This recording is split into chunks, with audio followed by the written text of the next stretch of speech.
सभी पीटीआई जो धरने पे बैठे थे और इतने दिन धरने पर बैठे हो गए हैं, कोई सरकार की तरफ से कोई प्रतिक्रिया आई हो या आपको कोई आश्वासन मिला हो?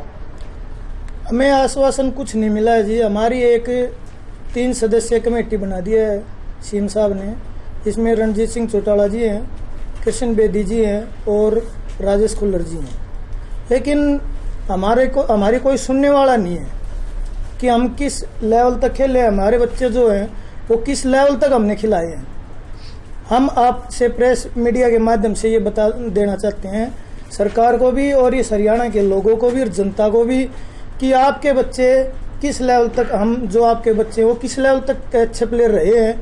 और मीडिया के माध्यम से जनता को भी, हमारी जो सरकार है उसको भी बता देना चाहते हैं कि हमने अपने जीवन काल में कितने अच्छे लेवल तक खेले और कि कैसे कैसे बच्चे तैयार किए।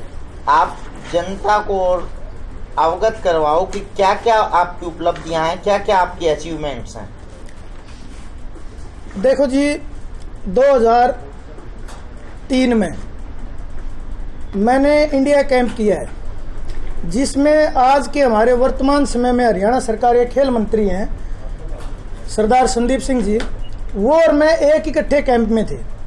3 दिसंबर 2003 से हमारा कैंप शुरू हुआ था। साई सेंटर बेंगलोर में राजेश्वरी गेट के ऊपर है जो। और उस टीम के कोच थे हमारे हरेंद्र सिंह जी और क्लैरेंस लोबो, जो द्रोणाचार्य अवार्ड दोनों। वहाँ पर हमने कैंप किया। 3 जनवरी 2004 को राजनांदगांव पाकिस्तान के अंदर, राजनांदगांव छत्तीसगढ़ के अंदर, वहाँ पर एक पाकिस्तान की टीम आई थी, जिसके साथ हमारी जूनियर टीम के टेस्ट मैच हुए थे। उन मैचों में मैं अपने भारतीय टीम का मैंने प्रतिनिधित्व किया था, जो कि 2 सीरीज हुई थी वहाँ पर। और उसके बाद 2005 में ऑल इंडिया इंटर यूनिवर्सिटी और कंबाइंड यूनिवर्सिटी, इंडियन यूनिवर्सिटी का मैं प्लेयर रहा हूँ। 2006 में मैंने इंडियन रेलवे के अंदर नौकरी प्राप्त की थी। जब मैंने इंडियन रेलवे की नौकरी प्राप्त की, उस टाइम पर 124 बच्चे थे हम, और पोस्ट थी एक, जिसमें मेरा सिलेक्शन हुआ था।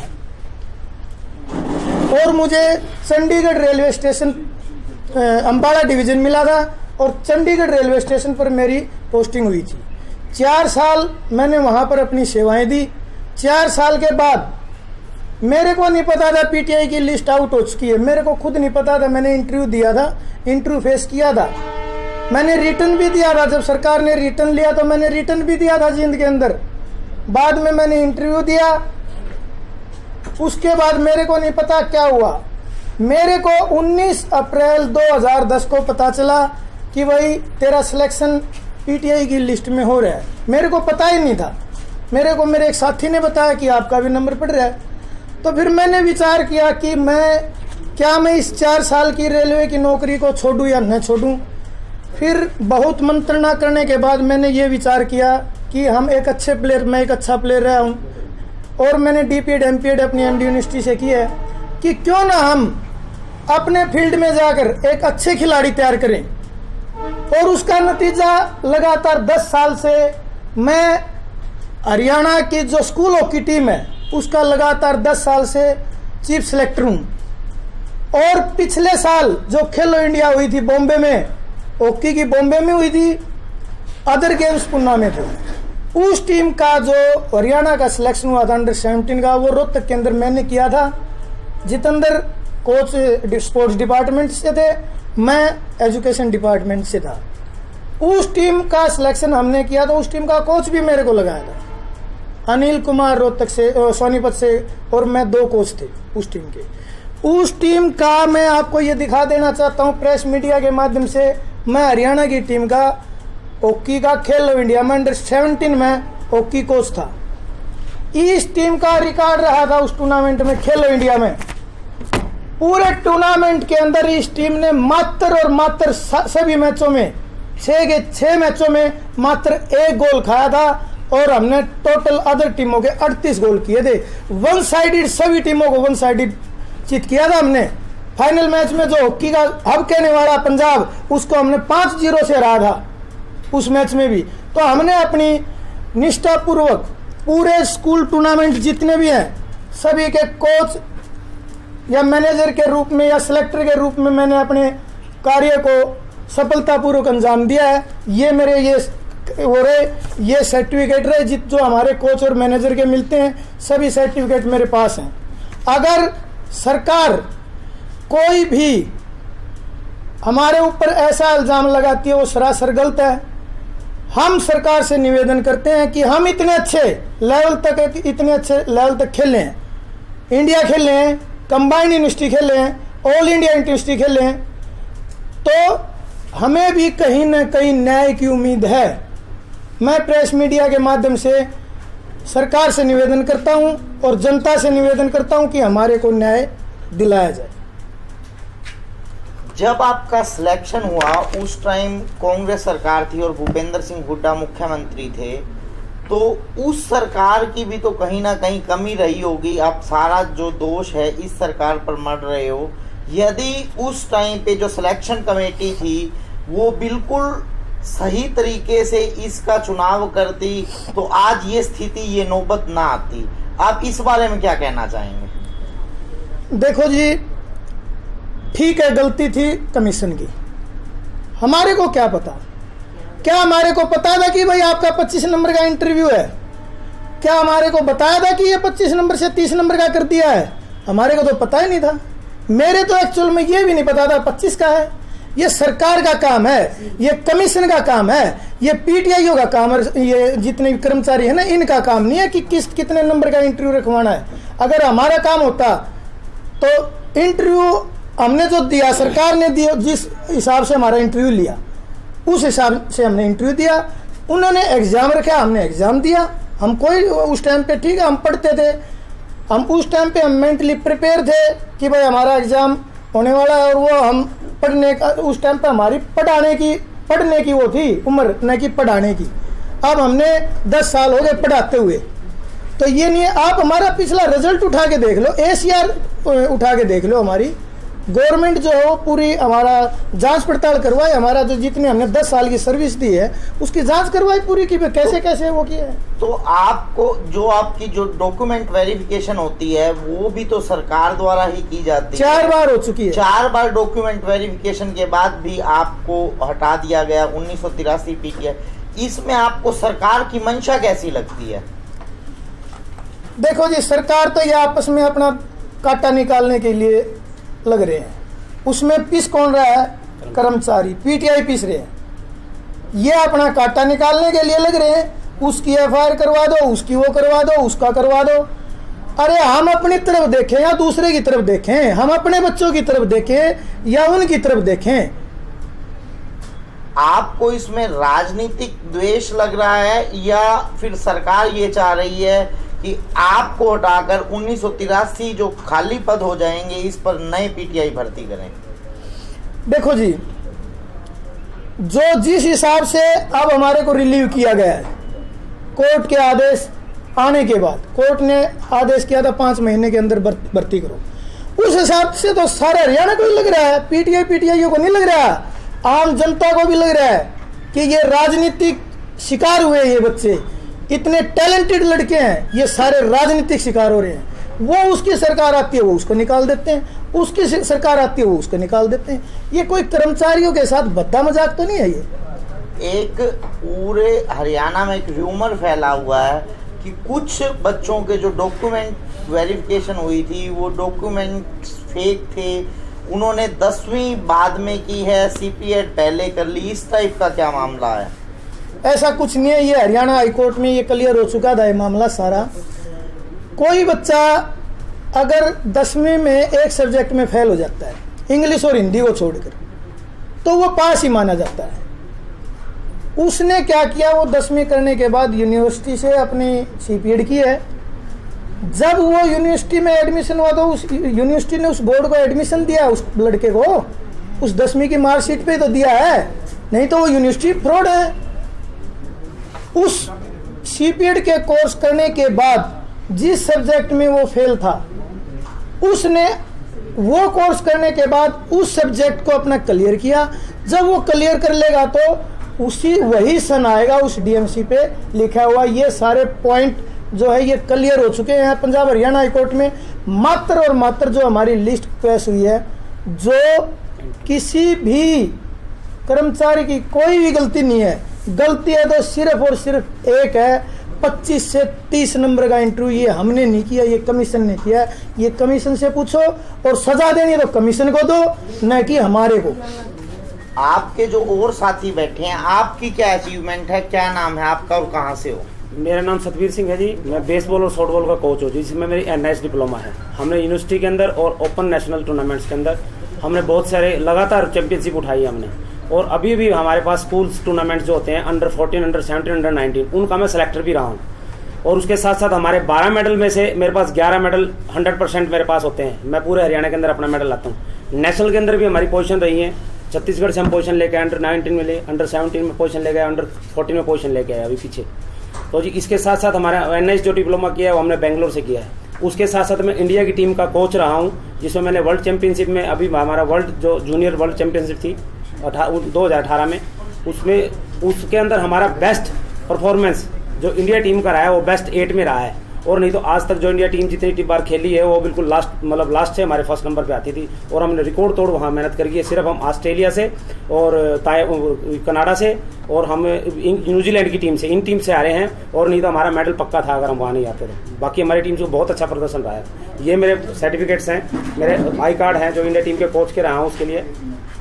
और स्कूल नेशनल के मैं सेलेक्टर और इंडिया टीम का कोच दोनों 3 लगातार, मतलब यानी कि इतनी अच्छी मेहनत। International, north zone, federation cup और हमारा जो नेशनल में जो जूनियर सीनियर सभी के साथी हमारे जो इसमें है। और आज हमारे खिलाड़ी इंग्लैंड के अंदर क्लबों में खेल रहे हैं सर। तो ये हमारी आज तक की अचीवमेंट है। तो मैं सरकार को बता देना चाहता हूँ भाई, इतनी अचीवमेंट होने के बाद भी हमारे साथ ऐसा सलूक किया जा रहा है। ये हमारी कोई गलती नहीं है। जिसमें भर्ती प्रक्रिया में जो गलती हुई है वो बोर्ड की गलती है, उसमें हमारा उससे कोई लेना देना नहीं। मैडम आपका क्या नाम है और आप कहाँ जॉब कर रहे थे, क्या क्या अचीवमेंट्स हैं आपकी? सर मेरा नाम कविता है और मैं रुड़की रोहतक गर्ल्स स्कूल में मेरी जॉब है इस टाइम। मैं नेशनल लेवल पे गोल्ड मेडलिस्ट हूँ। और एक बात और बताना चाहती हूँ। कौन से खेल में मैम? सर हैंडबॉल में। और एक बात और बताना चाहती हूँ, जब नेशनल लेवल में हमारी जो हैंडबॉल में गोल्ड मेडल आया था, उससे पहले कभी हरियाणा का गोल्ड मेडल नहीं आया था। जो सबसे पहले गोल्ड मेडल ला के दिया था वो हमने ला के दिया था हरियाणा को हैंडबॉल में। इसके बाद तो सर आने लगे हैं, और जो फर्स्ट जो गोल्ड मेडल आया वो हमारी टीम ने ला के दिया है। इसके अतिरिक्त पता है क्या इसमें क्या है, मैं डीपी वाला मेरा टेस्ट भी क्लियर है। उसमें जॉब नहीं लगे, ये लक लगा लो, बैड लक लगा लो, कुछ लगा लो। उसके बाद मेरा एशियाड 2006 में जो ढाका में एशियाड हुआ था, उसमें मेरा सिलेक्शन था। ये देख लो, हमारे इंटरनेशनल की ये न्यूज में भी आया था। तो उसमें मेरा सिलेक्शन था और मुझे 2006 में वहाँ खेलने के लिए जाना भी था। पर वो जो पारिवारिक स्थिति थी, मैं प्रेग्नेंट थी, इस वजह से मुझे वहाँ ड्रॉप करना पड़ा। इसके अलावा मेरी कंबाइंड यूनिवर्सिटी की अचीवमेंट है और नेशनल में मेरी मेडल, गोल्ड मेडल है, सिल्वर मेडल है, सारी अचीवमेंट है। मैं सरकार को सिर्फ ये कहना चाहती हूँ कि अब सरकार हमें ये कह रही है क्या हर 5 या 10 साल के बाद हमें ये योग्यता दिखानी होगी कि हम उसके योग्य हैं नहीं हैं। हम योग्य थे तो हमने जॉब प्राप्त की थी।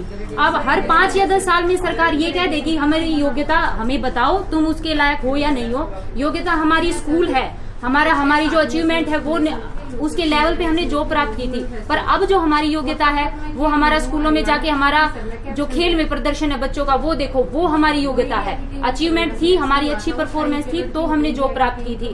अब हम हर 10 साल के बाद हम अपनी पेपर देने के लिए नहीं बैठेंगे ये सरकार के कहने पर। और सरकार के पास इतनी वैधानिक शक्तियां हैं कि वो हमें जॉब में रख सके।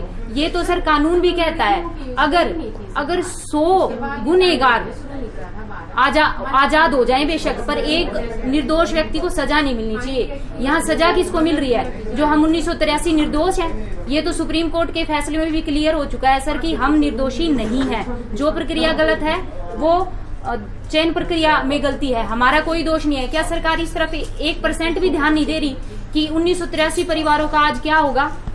जब कानून ये कहता है कि एक निर्दोष को भी सजा नहीं मिलना चाहिए। आज हमें सरकार ने रोडों पर बर्बाद कर दिया है, रोड पे बैठे हम लोग, किसी को शौक नहीं है इस महामारी में यहाँ पे रोडों पे बैठने का।